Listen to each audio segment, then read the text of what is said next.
I'm SarahR, and my explorations project is on color and lighting in film. Color and lighting are key assets that establish the mood and tone of a film. Juxtaposing the conflict of the story, character motivations, and the like on screen convey these things through unspoken and visual means.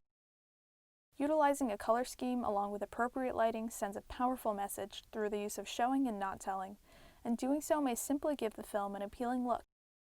This topic was an obvious choice for me as I'm most interested in the aesthetic and feel of shots. Often when watching movies or TV shows, I first appreciate its appearance, and the mood of it is most apparent to me then.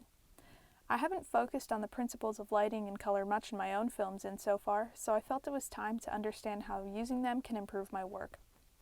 I did a lot of research on types of lighting, methods of lighting, different types of lights, color theory, color schemes, and many more minute details.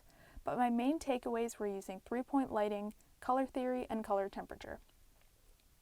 A really valuable idea I learned was that photography and videography is a two-dimensional experience in a three-dimensional world. So by using light to create dimension, the viewer gains a three-dimensional view of that world. With 3-point lighting, one can achieve that by the use of a key light, which is the main light, a fill light which fills in the shadowed side of the key light, and a backlight which lights the back of a subject to separate from the background. Using ratios and contrast and high key and low key lighting is a method I found that alters the mood and tone of a shot most. Ratio and contrast essentially being the amount of light on one side of a subject in contrast to the other. A 1:1 ratio, the low extreme, gives an inviting feel, while a 16:1 ratio, the high extreme, gives a dark and sinister feel. High key and low key lighting are the brightness and darkness of a shot. High key, much like a 1:1 ratio, is more inviting and friendly, whereas low key lighting is dark and grim, much like a 16:1 ratio. I focused less on color as much as lighting, but the idea of color theory really stuck. Using certain colors to convey certain emotions is the general idea. For example, blue may represent the color of calmness and red may represent the color of anxiousness. In the end, any color can be used to represent any emotion as long as it's supported by the narrative of a film. An example being Professor Umbridge in Harry Potter and the Order of the Phoenix, who always wears pink, a pleasant color, but on a highly unpleasant woman serves to represent torment. Last but not least, I learned about color temperature. In brief, color temperature is the warmth or coolness of a light, which is measured in Kelvin. How this ties in with film is the white balance on a camera. When the white balance matches the color temperature of the light being used, such as tungsten, the shot looks right. This can also be intentionally skewed to give a shot either a warmer or cooler feel. For example, if you're using a tungsten light and set the white balance to daylight, the shot will look very warm. But if you set the white balance to a match light, it will look very cool. Without further ado, here is my film.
During my pre-production phase, I first storyboarded 3 mini-scenes, all of which are meant to show the power of lighting on mood and tone rather than a coherent narrative.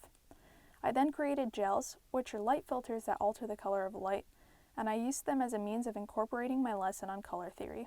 My gels were a little janky, since I used plastic sheets colored on with Sharpie, but they did the trick and were about $40 minus tax and shipping cheaper. To dampen or soften lights, I used some tracing paper.